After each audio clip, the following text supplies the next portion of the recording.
Guys आपको अच्छी तरह से पता है, अगर किसी बच्चे का पेपर बिगड़ जाता है तो यूनिवर्सिटी उसे फेल कर देती है, और अगर किसी बच्चे को नकल करते हुए पकड़ती है तो यूनिवर्सिटी उसे यूएफएम यानी अनफेवर मीन कैटेगरी में डाल देती है। लेकिन अगर सोचिए, यूनिवर्सिटी की गलती की वजह से अगर बच्चे का पेपर बिगड़ेगा तो क्या कदम उठाने चाहिए एक स्टूडेंट्स को।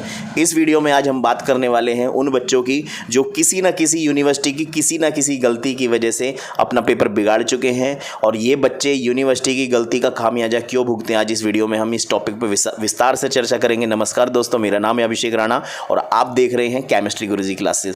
गाइज आप सभी को पता है कि बीएससी फाइनल ईयर के पेपर खत्म हो चुके हैं, और बीएससी फाइनल ईयर के पेपर में 100 में से 75 एमसीक्यू करने को आते हैं।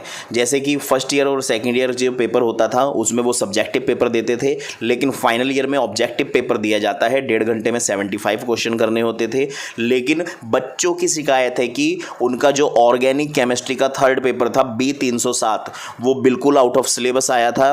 कुछ बच्चों से मेरी भी बात हुई है, वो बच्चे भी कह रहे थे कि पूरे सिलेबस में से मुश्किल से 3 या 4 क्वेश्चन थे जो सिलेबस में से आए हैं, वरना पूरा पेपर आउट ऑफ सिलेबस गया है। इस बात को चर्चा करते हुए बहुत सारे बच्चों ने यूनिवर्सिटी का घेराव करा है। यूनिवर्सिटी ने गेट पर हंगामा करते हुए ये डिमांड करी है कि या तो इस पेपर को दोबारा कराया जाए या इस पेपर में पासिंग मार्क्स दिए जाएं, क्योंकि आप सभी को पता है अगर इस बार यूनिवर्सिटी ने क्या कहा है, 3 सब्जेक्टों में 1 सब्जेक्ट का पेपर ले रहा है, यानी 3 कोड में 1 कोड का पेपर देना है, और उसी कोड के नंबर बाकी कोड में मायने रखेंगे। अगर बच्चा किसी वजह से एक कोड में फेल हो जाता है तो उसे सभी कोड में फेल कर दिया जाएगा, और इसी बीच यूनिवर्सिटी अगर आउट ऑफ सिलेबस पेपर दे देती है तो इसका खामियाजा सीधे सीधे बच्चे को भुगतना पड़ेगा, बच्चे का रिजल्ट बिगड़ेगा।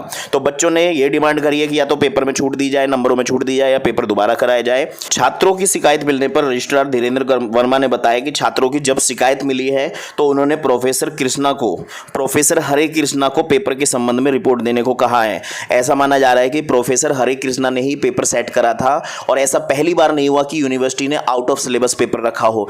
पिछले 3 साल से अक्सर देखा जा रहा है कि ऑर्गेनिक केमिस्ट्री में आउट ऑफ सिलेबस पेपर दिया गया है। अभी पिछले साल वाले पेपर में जूलॉजी का पूरा आउट ऑफ सिलेबस पेपर था और केमिस्ट्री ऑर्गेनिक का ही आउट ऑफ सिलेबस था, लेकिन जूलॉजी का उन्होंने दोबारा पेपर करवाया था क्योंकि उस बार भी ऐसे ही बच्चों की डिमांड थी कि पूरा पेपर आउट ऑफ सिलेबस गया है, या तो हमें पासिंग मार्क्स दिए जाएं या पेपर दोबारा कराया जाए। तो इस बात को ध्यान में रखते हुए तब यूनिवर्सिटी ने जूलॉजी का पेपर दोबारा कराया था, और वही स्थिति इस बार फिर से उत्पन्न हो रही है। जैसा सुनने में आ रहा है कि पूरा पेपर आउट ऑफ सिलेबस आया है। जैसे कि कोरोना की वजह से सिर्फ 75 क्वेश्चन करने थे और उसमें से 3 या 4 क्वेश्चन ही सिलेबस में से दिए गए हैं। तो आप खुद बताइए बच्चा कहां से क्वेश्चन अटेम्प्ट करेगा।